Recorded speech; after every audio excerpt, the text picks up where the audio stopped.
What's up, my? What did you just say? misquoted, or simply ignored. When he say he's misunderstood, that nigga know what he was saying. Oh, what's up? Oh, what's up? Oh, what up? It's Amaj back here in another video, and I'm gonna be reacting to the duo that should have never worked.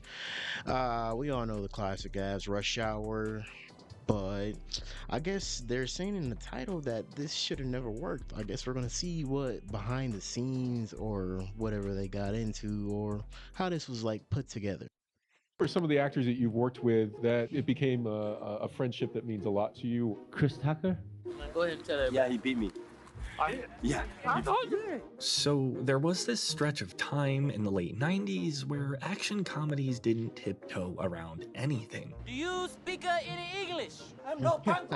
I ain't no punk neither. I'm no punk.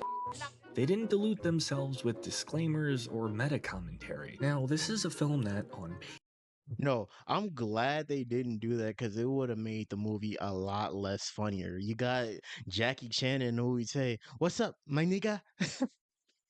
That was like a good highlight of that. And I heard Chris Tucker told him to say that. That was like an icing on top is like for like just funny as shit. Like not a lot of movies do that nowadays because they're so scared of just like the controversy behind it on social media. paper looks like every buddy cop formula you've already seen. A Hong Kong detective and an LAPD cop are forced to team up to rescue a kidnapped girl. Agent Carter has been helping with my investigation. He is very passionate about finding your daughter. It's a culture clash, mismatched personalities, predictable beats, but where it separates itself is in how completely it leans into chaos. Me and him got the same mama. I'm Blackanese. I'm not that young. Which one of y'all kicked me?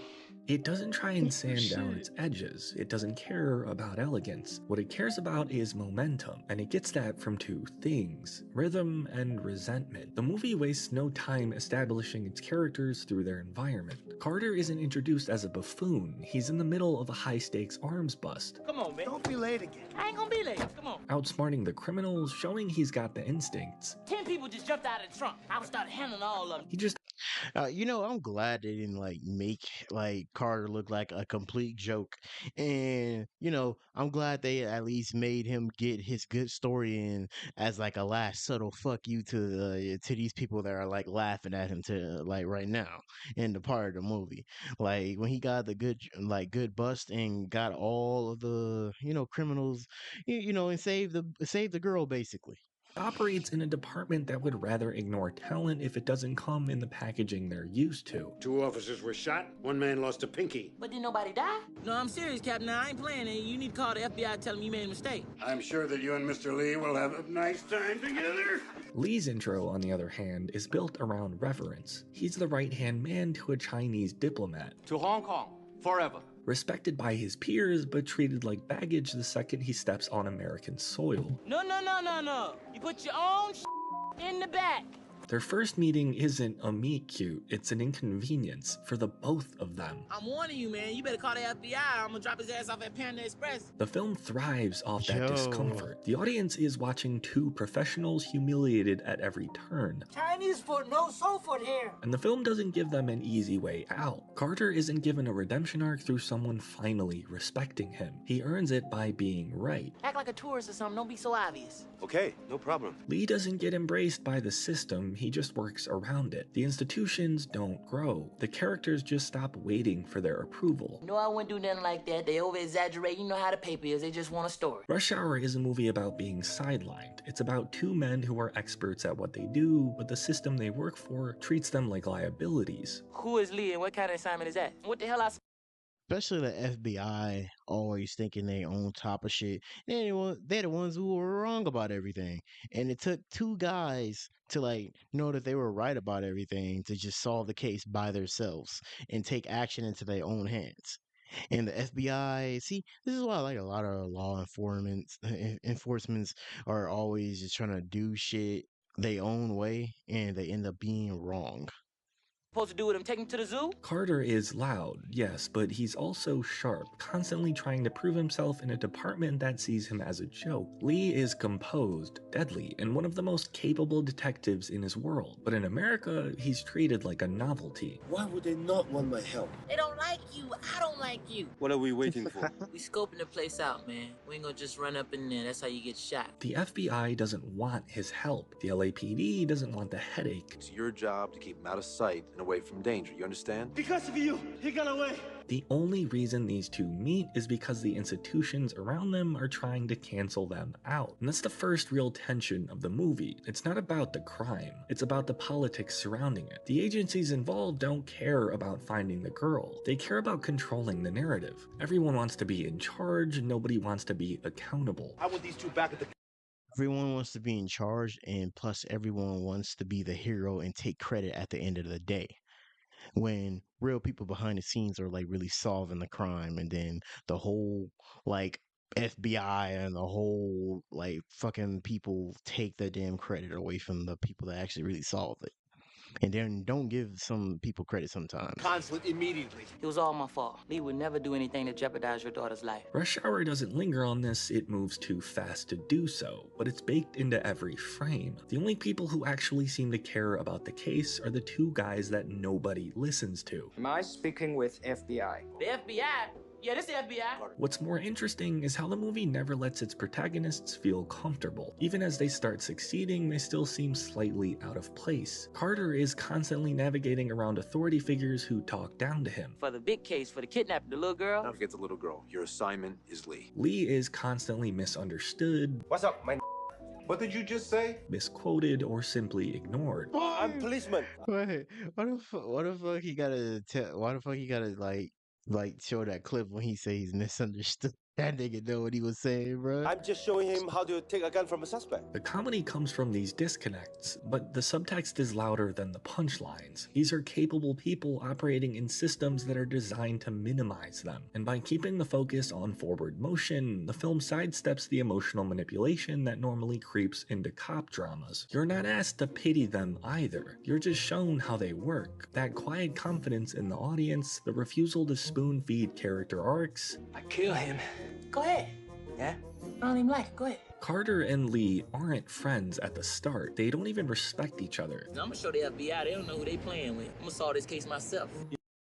Bro, a lot of cop buddy things really do not work nowadays, but like Rush Hour was one of those movies that actually really worked together. I love how they show the developing relationship between these two, and I like how they work together, and I like how they eventually came together just to save the person and get all the credit at the end of the day, because they really hated each other. Chris Tucker was a dick to, he was a dick in the beginning, but then it's just funny to see how they work together. You seem as if you like to talk. What the hell did you just say? But they recognize something familiar in how they're treated. The mutual disregard is what eventually becomes trust. Man, it's all about attitude, all right? Not because they share values or bond over family stories, My daddy'll kick your daddy's ass. Don't talk about my... Don't talk about my daddy. but because they watch each other work. Lee sees Carter think on his feet. Carter sees Lee dismantle a room full of armed men with nothing but instinct and precision. And as the story goes on, the comedy stops being the focus. What drives the movie is competence fighting through chaos. Cops all over this place. That's why the pacing of this movie matters so much. It's not just action and jokes for the sake of keeping the audience entertained. The movie is in a constant sprint because the characters are. Every step they take is against resistance, be it bureaucratic, cultural, or personal. Man, I'm the one that got you this damn job. You better open this gate and let me in here. That sense of urgency isn't a gimmick, it's the core of the film. These two don't have time to become friends. They become allies because that's what the job demands. Who's that you chasing? His name is Sen from Hong Kong. There's no speech about teamwork, no dialogue exchange breaking it down. One guy talks his way in, the other guy climbs. Maybe you don't understand. I'm Miss Juntao's lawyer, legal advisor. But I have already told you, I don't know Mr. Look, do you think I came down here for nothing? You gonna give me some gas money? Both of these tactics matter. And make no mistake, this chaos is deliberate. Everything about it feels slightly unstable, slightly improvised. Flip it open, flip it closed. Do it fast. Flip it open, flip it closed. Do it fast. LAPD! but that's entirely by design. It mirrors the confusion of the two characters navigating systems that don't serve them. Every fight scene is kinetic, every argument is messy, built to feel I love how throughout the like Rush Hour series, like Chris Tucker actually started like being more like kind of helpful and more combative toward like the end, instead of just getting treated like, you know, like a combat joke in the little fighting scenes. Like I'm glad like he started like more combat and shit, and like it wasn't like really taken as a joke, because that shit was funny in the beginning, but like it was cool to see that nigga actually start fighting back and shit, and getting the advantage over the bad guy. like it could come off the rails at any second, but it doesn't. There's also something worth saying about how Rush Hour handles identity. Kinda good. Need a little hot sauce, but it's kinda good though. Your daddy was a policeman? 15 years LAPD. My father was also a policeman. It doesn't ask either character to change. Carter doesn't clean up his act to be more professional. Lee doesn't westernize himself to fit in. I'm sorry, I'm from out of town. The world around them is forced to adjust, and that might sound small, but in an era where most international leads were either comic relief or exotic sidekicks, giving Jackie Chan the space to just be excellent and respected for it. Every day I couldn't wait to come on the set to see Jackie Chan. I was late most of the time, but when I got there, you made a lot of people rich, Jackie. A lot of people rich. He wasn't dubbed, he wasn't sidelined, he was the most capable person in every scene. Yeah, I like how they like allow Jackie Chan to make a lot of mistakes, because like I seen like a lot of like blooper reels of like him, you know, just making his subtle mistakes. They kept some in, they took some out, but like, you know, they just left it how he talked. I'm glad they brought two cultures together and like make some shit, you know, some jokes, and you know, make it actually understandable to everybody. And like, you know, black and Chinese stuff and cultures into this movie. I really like that though. What also made this dynamic work is just how the movie lets each lead command their own strengths. Tucker isn't asked to fight like Jackie. Jackie isn't asked to talk like Tucker. There's no forced symmetry. I'm Michael Jackson, you Tito. Their differences stay intact all the way through. Just two styles coexisting instead of blending. It's also what makes their partnership believable. They don't become alike, but they do become effective together. You dishonor your father's name. Look, you don't know nothing about my father. You believe your father wasted his life, that he died for nothing? You proved me wrong. The genius of this movie is that it makes all of this feel light. You're not conscious of the structure, you're not thinking about the cultural commentary. You're just watching two performers go toe-to-toe and somehow sync up. And yeah, some of the jokes haven't aged well. Some of the cultural jabs land awkwardly now, especially through a modern lens. Man, I ain't scared of you. I know you know that little tricky shit. Come on. We can hang in my crib. I will show you my hood. But none of it came from cruelty. It came from disorientation, from character. I'm sorry, those jokes still land with me because I'm such a fan of Rush Hour, and I'm such a fan of these two, and I really don't really care how the jokes kind of landed. I really just enjoyed it at the end of the day. It's just a movie at the end of the day. I mean, you know that people are gonna take it how they take it, but like Rush Hour is just probably a huge commodity everywhere.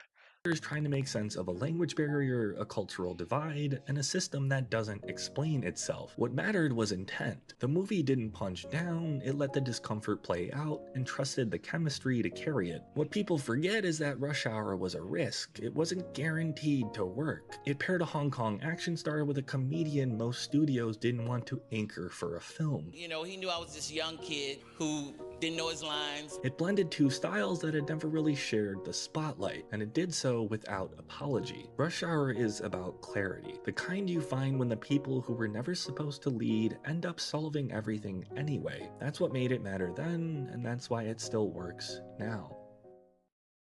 Man, hey, this is a great video put together. I gotta like really I gotta find the video. I mean, it's gonna be linked in the description no matter what, because I'm gonna have to find it. I just because let's type the title of the video in there, but it's gonna be in the description. But this is like a beautiful video, like put together, of how like, you know, like a duo can just like really work together. Some duos don't work out, but like with these two, two, like, it actually just came together and really worked out, because like Chris Tucker and Jackie Chan coming together to make this movie was just beautiful, man. And like, I still rewatch these movies to this day, bro, because like they were just so fucking like part of the damn culture. I heard they're coming out with a Rush Hour 4, bro. Oh my god, I can't wait. But man, yeah, if y'all enjoyed that video and y'all want to talk about it in the comments, let's have a discussion about it and how, you know, see what's your favorite part of the movie. My favorite part of the movie was just them just chopping it up and talking to each other about like how they grow up and how they grew up in the hood and how they grew up in China. It was just the best, just seeing that connection. But hey, if you guys enjoyed that video, like and subscribe. We on the road to 400 subscribers. I'll catch you guys in the next video. He was the best guy around. What about the people he murdered? What murder?